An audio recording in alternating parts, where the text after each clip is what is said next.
ಎಲ್ರಿಗೂ ನಮಸ್ಕಾರ. ಸವಿರುಚಿ ಸುರೇಖಾ ಚಾನಲ್ಗೆ ಸ್ವಾಗತ. ಅವರೆಕಾಳು ಸೀಸನ್ ಬಂದಿದೆ, ಚಳಿಗಾಲನೂ ಸ್ಟಾರ್ಟ್ ಆಗಿದೆ. ಬಿಸಿ ಬಿಸಿ ಟೀ ಜೊತೆಗೆ ಕ್ರಿಸ್ಪಿಯಾಗಿ ತಿನ್ನೋಕ್ಕೆ ಏನಾದರೂ ಬೇಕಲ್ವಾ? ಹಾಗಾಗಿ ಇವತ್ತು ನಾನು ತೋರಿಸ್ತಿರೋ ಈ ವಿಶೇಷವಾದ ರೆಸಿಪಿನ ಮಿಸ್ ಮಾಡದೆ ಫುಲ್ ನೋಡಿ. ನೀವು ಖಂಡಿತ ಟ್ರೈ ಮಾಡಬೇಕು ಅಂತೀರಾ. ಇವಾಗ ಅವರೆಕಾಳನ್ನು ಯಾವ ರೀತಿ ಅವರೆಕಾಳನ್ನು ತೊಗೊಳ್ಬೇಕು ಅನ್ನೋದನ್ನು ತೋರಿಸ್ಕೊಡ್ತಾ ಇದ್ದೀನಿ. ಇಲ್ಲಿ ನೋಡ್ತಿರ್ಬೋದು, ಒಂದು ಪಾತ್ರೆಯಲ್ಲಿ ಗಟ್ಟಿಯಾಗಿ ದಪ್ಪ ಆಗಿರುವ ಅವರೆಕಾಳಿದೆ, ಇನ್ನೊಂದು ಕಡೆ ಎಳೆ ಅವರೆಕಾಳಿದೆ. ಸೊ ಅವರೆಕಾಳನ್ನು ಬಿಡಿಸುವಾಗ ನಾವು ಈ ಥರನೇ ಬೈಫರ್ಕೇಟ್ ಮಾಡಿಟ್ಕೊಂಡ್ಬಿಟ್ರೆ ಈಸಿ ಆಗುತ್ತೆ. ಈಗ ನೋಡಿ, ಇಲ್ಲಿ ಪ್ರೆಸ್ ಮಾಡ್ತಿದ್ದೀನಿ, ಇದು ಕಾಳು ಹೊರಗೆ ಬರೋದಿಲ್ಲ. ಇಲ್ಲಿ ತೋರಿಸ್ತಿರೋ ಕಾಳು ನೋಡಿ, ಜಸ್ಟ್ ಹಿಂಗೆ ಪ್ರೆಸ್ ಮಾಡಿದರೆ ಸಾಕು ಪೀಸ್ ಆಗೋ ಥರ ಇರುತ್ತೆ. ಈ ಥರ ಕಾಳಲ್ಲಿ ಪಲ್ಯ ಮಾಡ್ಕೊಳ್ಬೋದು, ಸಾಂಬಾರು ಮಾಡ್ಬೋದು. ಅವರೆಕಾಳು ಮಿಕ್ಸ್ಚರ್ ಮಾಡೋದಕ್ಕೆ ಇಲ್ಲಿ ಪಾತ್ರೆಯಲ್ಲಿ ತೋರಿಸ್ತಿರೋ ದಪ್ಪ ಕಾಳು ಪರ್ಫೆಕ್ಟ್ ಅಂತ ಹೇಳ್ತೀನಿ. ಇವಾಗ ಈ ಪಾತ್ರೆಯಲ್ಲಿರೋ ಕಾಳುಗಳನ್ನು ಚೆನ್ನಾಗಿ ವಾಶ್ ಮಾಡ್ಕೊಳ್ಬೇಕು, ಒಂದು 2-3 ಸಲಿನಾದರೂ. ಆಮೇಲೆ ಇದಕ್ಕೆ ಫುಲ್ಲು ನೀರು ಹಾಕಿ ಓವರ್ನೈಟ್ ನೀವು ನೆನೆಸಿಡಬೇಕಾಗುತ್ತೆ. ಆವಾಗಲೇ ಅದು ಸರಿಯಾಗಿ ರೆಡಿ ಆಗುತ್ತೆ. ಇಲ್ಲಾಂದರೆ ಬೆಳಗ್ಗೆ ನೆನೆಸಿ ಸಂಜೆನಾದರೂ ನೀವು ಮಾಡ್ಕೊಳ್ಬಹುದು. ನೆಕ್ಸ್ಟ್ ಪ್ರೊಸೆಸ್ ಏನು ಅಂತ ಹೇಳ್ತೀನಿ. ಈ ಥರ ಚೆನ್ನಾಗಿ ಕಾಳುಗಳನ್ನು ಓವರ್ನೈಟ್ ನೀವು ನೆನೆಸಕ್ಕೆ ಬಿಟ್ಟರೆ ಸರಿಯಾಗುತ್ತೆ. ನೀವಿಲ್ಲಿ ನೋಡ್ತಿರ್ಬೋದು, ಕಾಳೆಷ್ಟು ಫ್ರೆಶ್ ಆಗಿದೆ. ಫ್ರೆಶ್ ಆಗಿರೋ ಕಾಳನ್ನೇ ತಗೊಳ್ಳಿ. ಇವಾಗ ನೆನೆಸಿರೋ ಕಾಳು ಯಾವ ಥರ ಆಗಿದೆ ಅಂತ ತೋರಿಸ್ತೀನಿ ನೋಡಿ. ಓವರ್ನೈಟ್ ನೆಂದಿರೋದ್ರಿಂದ ಜಸ್ಟ್ ಹಿಂಗೆ ನೀವು ಪ್ರೆಸ್ ಮಾಡಿದರೆ ಸಾಕು, ಸಿಪ್ಪೆ ಸಮೇತ ಬೇರೆ ಆಗ್ತಾಯಿದೆ. ಸಿಪ್ಪೆ ಒಂದು ಕಡೆ, ಕಾಳು ಒಂದು ಕಡೆ ಈಸಿಯಾಗಿ ಸಿಗಬೇಕು. ಈ ಥರ ಕಾಳು ರೆಡಿಯಾಗಿರಬೇಕು. ಈ ಇಷ್ಟು ಕಾಳನ್ನು ನೋಡಿ, ನಾನು ಜರಡಿ ಸಮೇತದಿಂದ ನೀರೆಲ್ಲ ತೆಗೆದು ಹಾಕಿಟ್ಕೊಂಡಿದ್ದೀನಿ.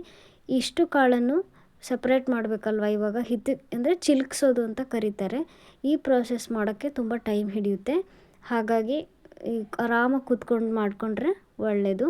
ಯಾರಾದರೂ ಸಹಾಯ ಮಾಡೋಕ್ಕಿದ್ರೆ ಬೇಗನೆ ಆಗುತ್ತೆ. ಮಿನಿಮಮ್ ಅರ್ಧ ಮುಕ್ಕಾಲು ಗಂಟೆ ಅಂತೂ ಬೇಕು. ನೀವು ಎಷ್ಟು ಕಾಳು ತಗೊಳ್ತೀರಾ ಅದ್ರ ಮೇಲೆ ಡಿಪೆಂಡ್ ಆಗುತ್ತೆ.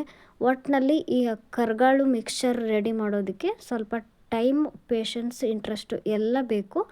ಅಷ್ಟೇ ಟೇಸ್ಟ್ ಕೂಡ ಚೆನ್ನಾಗಿ ಬರುತ್ತೆ. ಸೊ ಯಾಕೆ ತಡ, ಇನ್ನು ನೆಕ್ಸ್ಟ್ ಪ್ರೋಸೆಸ್ನ ತೋರಿಸ್ತೀನಿ ನೋಡಿ. ಅಷ್ಟು ಕಾಳುಗಳಿಂದ ಇಷ್ಟು ಕಾಳು ನನಗೆ ಸಿಕ್ಕಿದೆ. ಅಂದರೆ ಸಿಪ್ಪೆನೇ ಒಂದು ಪ್ಲೇಟ್ಗಿಂತ ಜಾಸ್ತಿ ಫುಲ್ ಆಗಿಬಿಟ್ಟಿದೆ. ಇಷ್ಟು ಫ್ರೆಶ್ ಆಗಿರೋ ಕಾಳು ಚೆನ್ನಾಗಿ ಸಿಕ್ಕಿದೆ. ಕೆಲವೊಂದು ತುಂಬ ಬಲ್ತಿರೋದಿದೆ ಅಷ್ಟೇ. ಹಿಂಗೆ ಜಸ್ಟ್ ಪ್ರೆಸ್ ಮಾಡಿದರೆ ಈಸಿಯಾಗಿ ಬೇಳೆ ಆಗ್ತಾಯಿದೆ ನೋಡಿ. ಇಷ್ಟು ಸೂಪರಾಗಿರೋ ಅವರೆಕಾಳುಗಳನ್ನು ಇವಾಗ ನಾವು ಒಂದು ಬಟ್ಟೆ ಹಾಸಿಬಿಟ್ಟು ಜಸ್ಟ್ ತೇವಾಂಶ ಹೋಗಿಬಿಟ್ಟು ಕಾಳುಗಳು ಡ್ರೈ ಆಗೋ ಥರ ಹೀಗೆ ಒಂದು ನೆರಳಲ್ಲಿ ಬಿಡಬೇಕು ಅಷ್ಟೇ. ಫ್ಯಾನ್ ಹಾಕೋಂಗಿಲ್ಲ, ಬಿಸಿಲಿಗಂತೂ ಇಡಲೇಬೇಡಿ. ತುಂಬ ಗಟ್ಟಿ ಆಗುತ್ತೆ, ಕರೆದಾಗ ಹಗುರವಾಗಿ ಬರೋದಿಲ್ಲ. 1 ಅವರ್ ಹೀಗೆ ಬಿಟ್ಟರೆ ಸಾಕು.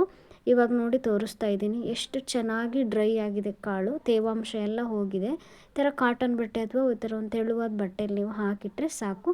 ಕಾಳು ನೋಡಿ ಎಷ್ಟು ಚೆನ್ನಾಗಿ ಡ್ರೈಯಾಗಿ ರೆಡಿಯಾಗಿದೆ. ಬಾಣಲಿಲಿ ಎಣ್ಣೆನೂ ರೆಡಿಯಾಗಿದೆ, ಕಾದಿದೆ. ಇವಾಗ ಈ ಕಾಳುಗಳನ್ನು ಒಂದು 3 ಬ್ಯಾಚಲ್ಲಿ ನಾನು ಕರಿತಾ ಇದ್ದೀನಿ. ಇದನ್ನು ಒಂದು 5-6 ನಿಮಿಷ ನೀವು ಫ್ರೈ ಮಾಡ್ಕೊಳ್ಬೇಕಾಗುತ್ತೆ. ಮೀಡಿಯಮ್ ಫ್ಲೇಮಲ್ಲಿ ಇಟ್ಕೊಂಡು ಫ್ರೈ ಮಾಡ್ಕೊಳ್ಳಿ. ಆವಾಗ ಗಟ್ಟಿಯಾಗಿ ಬರೋದಿಲ್ಲ, ಸೀದು ಹೋಗೋದಿಲ್ಲ. ಕಾಳು ಹಸಿ ಅಂಶ ಇರೋದ್ರಿಂದ ಚೆನ್ನಾಗಿ ಫ್ರೈ ಆಗಿ ಬರುತ್ತೆ. ನೀವಿಲ್ಲಿ ನೋಡ್ತಾ ಇರ್ಬೋದು, ನಿಧಾನವಾಗಿ ಕ್ರಿಸ್ಪಿನೆಸ್ ಬರ್ತಾ ಇರುತ್ತೆ, ಚೇಂಜ್ ಆಗ್ತಾ ಇರುತ್ತೆ ಕಾಳು ಹಸಿ ಅಂಶ ಹೋಗಿ. ಹೀಗೆ ನೀವು ಮಿಕ್ಸ್ ಮಾಡ್ತಾನೆ ಇದ್ಕೊಂಡು ಕರೆದ್ರೆ ಚೆನ್ನಾಗಿ ಬರುತ್ತೆ, ಹಾಗೆ ಬಿಡಬೇಡಿ. ಇವಾಗ ನೋಡ್ತಿರ್ಬೋದು, ಈ ಥರ ಮಾಡಿದಾಗ ನಿಮಗೆ ಅದು ಕ್ರಿಸ್ಪಿನೆಸ್ದು ಸೌಂಡು ಗೊತ್ತಾಗುತ್ತೆ. ಹಾಗೆ ನೀವು ಪ್ರೆಸ್ ಮಾಡಿ ನೋಡಿದಾಗ ಅದು ಈ ಥರ ನೀಟಾಗಿ ಈ ಪುಡಿ ಪುಡಿ ಥರ ಆಗಬೇಕು. ಆವಾಗ ಪರ್ಫೆಕ್ಟಾಗಿ ರೆಡಿಯಾಗಿದೆ ಅಂತ. ಲೈಟ್ ಗೋಲ್ಡನ್ ಬ್ರೌನ್ ಕಲರ್ ಬರೋವರೆಗೂ ನೀವು ಫ್ರೈ ಮಾಡಿಕೊಂಡ್ರೆ ಸಾಕು. ಇವಾಗ ನೋಡ್ಬೋದು ಎಷ್ಟು ಪರ್ಫೆಕ್ಟಾಗಿ ಅವರೆಕಾಳನ್ನ ಕರೆದಿಟ್ಕೊಂಡಿದ್ದೀನಿ ಅಂತ. ಇದೇ ಥರನೇ ನೀವು ಎಲ್ಲ ಕಾಳುಗಳನ್ನು ಕರೆದಿಟ್ಕೊಳ್ಬೇಕಾಗುತ್ತೆ. ಕಡಿಮೆ ಎಣ್ಣೆಗೆ ಜಾಸ್ತಿ ಕಾಳನ್ನು ಹಾಕ್ಕೊಳ್ಬೇಡಿ. ಜಾಸ್ತಿ ಎಣ್ಣೆ ಹಾಕ್ಕೊಂಡ್ರೆ ಅದಕ್ಕೆ ಅರ್ಧ ಭಾಗದಷ್ಟು ಕಾಳು ಹಾಕಿ ಕರ್ಕೊಳ್ಬೇಕು. ಈಸಿಯಾಗಿ ಹಗುರವಾಗಿ ಯಾರು ಹಲ್ಲು ನೋವಿರೋರು ಕೂಡ ತಿನ್ಬೋದು, ಅಷ್ಟು ಚೆನ್ನಾಗಿ ಬರುತ್ತೆ. ಇಲ್ಲಿ ನೋಡಿ, ಇನ್ನು ಮಿಕ್ಕಿರೋ ಕಾಳುಗಳನ್ನು ನಾನು ಅದೇ ರೀತಿಯೇ ಕರೆದು ತೋರಿಸ್ತಾ ಇದ್ದೀನಿ. ಹೀಗೆ ಕಡಿಮೆ ಕಾಳನ್ನು ಹಾಕಿ ಚೆನ್ನಾಗಿ ಫ್ರೈ ಮಾಡ್ಕೊಂಡ್ಬಿಟ್ರೆ ಆಯಿತು. ಇಲ್ಲಿ ನೋಡಿ, ಒಂದು ತಟ್ಟೆ ತುಂಬ ಎಷ್ಟು ಸಖತ್ತಾಗಿ ಬಂದಿದೆ. ಕಲರು ಚೇಂಜ್ ಆಗಿದೆ, ಕ್ರಿಸ್ಪಿನೆಸ್ಸು ಆಗಿರ್ಬೋದು, ಆ ಟೆಕ್ಸ್ಚರು ಈ ಬಾಯಲ್ಲಿಟ್ಟರೆ ಕರಗಬೇಕು, ಅಷ್ಟು ಚೆನ್ನಾಗಿ ಬಂದಿರುತ್ತೆ ಅವರೆಕಾಳು. ಈ ಅವರೆಕಾಳು ಮಿಕ್ಸ್ಚರ್ಗೆ ಇನ್ನೂ ರುಚಿ ಹೆಚ್ಚಿಸ್ಬೇಕಲ್ವ, ಹಾಗಾಗಿ ಒಂದು 1/4 ಕಪ್ಪಷ್ಟು ಹುರಿಗಡಲೆ ತೊಗೊಳ್ತಾ ಇದ್ದೀನಿ. ಎಣ್ಣೆ ಚೆನ್ನಾಗಿ ಕಾಯ್ದು ಮೀಡಿಯಮ್ ಫ್ಲೇಮಲ್ಲಿ ಇಟ್ಕೊಂಡು 30 ಸೆಕೆಂಡ್ ಇದನ್ನು ನೀವು ಫ್ರೈ ಮಾಡಿಕೊಂಡ್ರೆ ಸಾಕು. ಅದಕ್ಕಿಂತ ಹೆಚ್ಚು ಫ್ರೈ ಮಾಡ್ಕೊಳ್ಳೋ ಅವಶ್ಯಕತೆ ಇಲ್ಲ, ಸೀದೋಗಿಬಿಡುತ್ತೆ. ಹಗುರವಾಗಿ ಒಳ್ಳೆ ಟೇಸ್ಟ್ ಬರಬೇಕು ಅಂದರೆ ಮೀಡಿಯಮ್ ಫ್ಲೇಮಲ್ಲಿ ನೀವು ಫ್ರೈ ಮಾಡಿ ಬೇಗನೆ ತೆಗೆದು ಹಾಕ್ಕೊಂಡು ಬಿಡಬೇಕಾಗುತ್ತೆ. ಇವೂ ಕೂಡ ಒಳ್ಳೆ ಟೇಸ್ಟ್ ಕೊಡುತ್ತೆ, ಆರೋಗ್ಯ ಕೂಡ ಒಳ್ಳೆಯದು.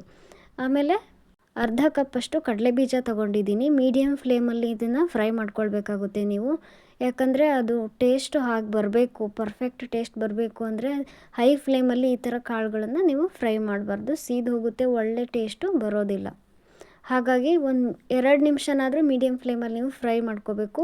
ಅದು ಇಲ್ಲಿ ನೋಡಿ ಸೀಳ್ಕೊಳ್ತಾ ಇದೆ ಕಾಳೆಲ್ಲ. ಈ ಥರ ಗೋಲ್ಡನ್ ಬ್ರೌನ್ ಬಂದರೆ ಸಾಕು, ಲೈಟಾಗಿ, ಜಾಸ್ತಿ ಬರಬಾರ್ದು, ಟೇಸ್ಟ್ ಚೆನ್ನಾಗಿ ಬರೋದಿಲ್ಲ. ಈ ಥರ ಆದಮೇಲೆ ಮತ್ತೆ ಒಂದು 1/4 ಕಪ್ಪಷ್ಟು ಗಟ್ಟಿ ಅವಲಕ್ಕಿನ ನಾನು ತಗೊಂಡು ಇದನ್ನು ಕೂಡ ಮೀಡಿಯಮ್ ಫ್ಲೇಮಲ್ಲೇ 1 ನಿಮಿಷ ನೀವು ಚೆನ್ನಾಗಿ ಫ್ರೈ ಮಾಡ್ಕೊಳ್ಬೇಕಾಗುತ್ತೆ. ಸಖತ್ ಟೇಸ್ಟ್ ಕೂಡ ಇದು, ಬಾಯಲ್ಲಿಟ್ಟರೆ ಕರಗೋ ಹಾಗೆ ಇವೆಲ್ಲ ಮಿಕ್ಸ್ ಮಾಡೋದ್ರಿಂದನೇ ಅವರೆಕಾಳು ಮಿಕ್ಸ್ಚರು ಇನ್ನೂ ರುಚಿ ಹೆಚ್ಚಿಸುತ್ತೆ. ಇದು ಗೋಲ್ಡನ್ ಬ್ರೌನ್ ಬರೋ ಥರ ಅವಶ್ಯಕತೆ ಏನಿರೋದಿಲ್ಲ. ಜಸ್ಟ್ 1 ನಿಮಿಷ ಫ್ರೈ ಮಾಡಿಕೊಂಡು ತೆಗೆದು ಹಾಕ್ಕೊಂಡ್ರೆ ಸಾಕು. ಇಲ್ಲಿ ನಾವು ತೋರಿಸ್ತಿದ್ದೀನಲ್ವ, ಇಷ್ಟಾದರೆ ಸಾಕು, ಬೇಗನೆ ತೆಗೆದು ಹಾಕ್ಕೊಳ್ಬೋದು. ಈ ಥರ ಜಾಲರಿ ಇದ್ಲೇ ಮಾಡಬೇಕು ಅಂತ ಇಲ್ಲ, ಸ್ಟೀಲ್ದು ಬರುತ್ತಲ್ವ ಆ ಥರದ್ರಲ್ಲೂ ನೀವು ತೊಗೊಳ್ಬೋದು. ಅಂದರೆ ತೆಗಿಯೋಕ್ಕೆ ತುಂಬಾ ಈಸಿಯಾಗುತ್ತೆ. ಎಲ್ಲ ಮುಗೀತು. ಇವಾಗ ಫೈನಲ್ ಸ್ಟೆಪ್ ಏನು ಅಂದರೆ ಕರೆದಿರೋ ಎಲ್ಲ ಕಾಳನ್ನು ಮಿಕ್ಸ್ ಮಾಡ್ತಾ ಇರೋದು. ನೋಡಿ, ಹುರಿದಿಟ್ಕೊಂಡಿರೋ ಕಡಲೆ ಬೀಜ ಹಾಗೆ ಹುರಿಗಡಲೆ ಮತ್ತು ಅವಲಕ್ಕಿನ ನಾವು ಇವಾಗ ಚೆನ್ನಾಗಿ ಮಿಕ್ಸ್ ಮಾಡ್ಕೊಳ್ಬೇಕಾಗುತ್ತೆ. ಈ ಥರ ದೊಡ್ಡ ಬಾಣಲಿನ ಅಥವಾ ದೊಡ್ಡ ಪಾತ್ರೆಯಲ್ಲಿ ನೀವು ಮಿಕ್ಸ್ ಮಾಡ್ಕೊಳ್ಳೋಕ್ಕೆ ತುಂಬಾ ಸಹಾಯ ಆಗುತ್ತೆ. ಚಿಕ್ಕ ಪಾತ್ರೆ ಆದರೆ ಹೋಗೋ ಚಾನ್ಸಸ್ ಇರುತ್ತೆ, ಹಾಗಾಗಿ ದೊಡ್ಡ ಪಾತ್ರೆ ತಗೊಳ್ಳಿ. ಇವಾಗ ನೀವು ನೋಡ್ತಿರ್ಬೋದು ಎಲ್ಲ ಹಾಕ್ಕೊಂಡಿದ್ದಾಯಿತು. ಉಪ್ಪನ್ನ ಒಂದು 1/4 ಸ್ಪೂನಷ್ಟು ಮಾತ್ರ ನಾನು ಹಾಕ್ಕೊಳ್ತಾ ಇದ್ದೀನಿ. ಫಸ್ಟಿಗೆ ಜಾಸ್ತಿ ಉಪ್ಪು ಹಾಕ್ಕೋಬೇಡಿ. ಹಾಗೆ ಖಾರದ ಪೌಡ್ರು ಕೂಡ ನಾನು 1/4 ಸ್ಪೂನಷ್ಟೇ ತೊಗೊಂಡಿದ್ದೀನಿ. ಒಂದ್ಸಲ ಮಿಕ್ಸ್ ಮಾಡಿಕೊಂಡು ಉಪ್ಪು ಖಾರ ಬೇಕು ಅಂದರೆ ಮತ್ತೆ ಆ್ಯಡ್ ಮಾಡ್ಕೊಳ್ಬಹುದು, ಜಾಸ್ತಿ ಆದರೆ ಕಡಿಮೆ ಮಾಡೋಕ್ಕಾಗಲ್ಲ. ಹಾಗಾಗಿ ಇದನ್ನು ನೀವು ಮಾಡಿಟ್ಟು ಒಂದು 3 ತಿಂಗಳು ಕೂಡ ಇಟ್ಕೊಳ್ಬಹುದು, ಚೆನ್ನಾಗಿರುತ್ತೆ. ಏರ್ಟೈಟ್ ಬಾಕ್ಸಲ್ಲಿ ನೀವು ಕಂಟೈನರಲ್ಲಿ ಹಾಕಿ ಇಡಬಹುದು. ಯಾರಾದರೂ ರಿಲೇಟಿವ್ಸ್ ಬಂದಾಗ ಟೀ ಜೊತೆಗೆ ಹಾಕ್ಕೊಡೋಕ್ಕೆ, ನೀವು ಡೈಲಿ ಟೀ ಜೊತೆಗೆ ತಿನ್ನೋಕ್ಕೆ, ಅಥವಾ ಮಕ್ಕಳು ತಿಂಡಿ ತಿನಿಸು ಕೇಳ್ತವಲ್ಲ ಆವಾಗೆಲ್ಲ ಇದನ್ನು ಕೊಡೋಕ್ಕೆ ತುಂಬ ಚೆನ್ನಾಗಿರುತ್ತೆ. ಹೆಲ್ದಿಯಾಗಿ ಕೂಡ ಇರುತ್ತೆ. ಅವರೆಕಾಳು, ಕಡಲೆಬೀಜ, ಅವಲಕ್ಕಿ ಮತ್ತು ಹುರಿಗಡಲೆ ಇವೆಲ್ಲ ಆರೋಗ್ಯಕ್ಕೆ ಒಳ್ಳೆಯದೇ. ಲೈಟಾಗಿ ಉಪ್ಪು ಖಾರ ಅಷ್ಟೇ. ಬೇಕು ಅಂದರೆ ಬೆಳ್ಳುಳ್ಳಿ ಜಜ್ಜಿ ಸೇರಿಸ್ಕೊಳ್ಬಹುದು. ಹಾಗೆ ನೀವು ಕರಿಬೇವನ್ನು ಕೂಡ ಹಾಕ್ಕೊಳ್ಬಹುದು. ನಾನಿಲ್ಲಿ ಸ್ಕಿಪ್ ಮಾಡಿದ್ದೀನಿ. ಸಲಾಡ್ ಜೊತೆ ಕೂಡ ನೀವು ಮಿಕ್ಸ್ ಮಾಡ್ಕೊಂಡು ಇದನ್ನು ತಿನ್ನಬಹುದು. ಈ ಚಳಿಗಾಲಕ್ಕೆ ಈ ಅವರೆಕಾಳು ಕರ್ಗಾಳು ಮಿಕ್ಸ್ಚರ್ ರೆಸಿಪಿನ ಮಿಸ್ ಮಾಡದೆ ನೀವು ಒಂದ್ಸಲಿ ಟ್ರೈ ಮಾಡಿ. ಈ ವೆದರ್ಗಂತೂ ಸಖತ್ ಟೇಸ್ಟಿಯಾಗಿ ಹೇಳಿ ಮಾಡಿಸಿದಂಗೆ ಇರುತ್ತೆ. ಮತ್ತೆ ಯಾಕೆ ತಡ, ನಮ್ಮ ಚಾನಲ್ ಸಬ್ಸ್ಕ್ರೈಬ್ ಮಾಡದೇ ಇರೋರು ಸಬ್ಸ್ಕ್ರೈಬ್ ಮಾಡಿ. ಈ ವಿಡಿಯೋ ನೋಡೋದಕ್ಕಾಗಿ ಥ್ಯಾಂಕ್ ಯು ಸೋ ಮಚ್.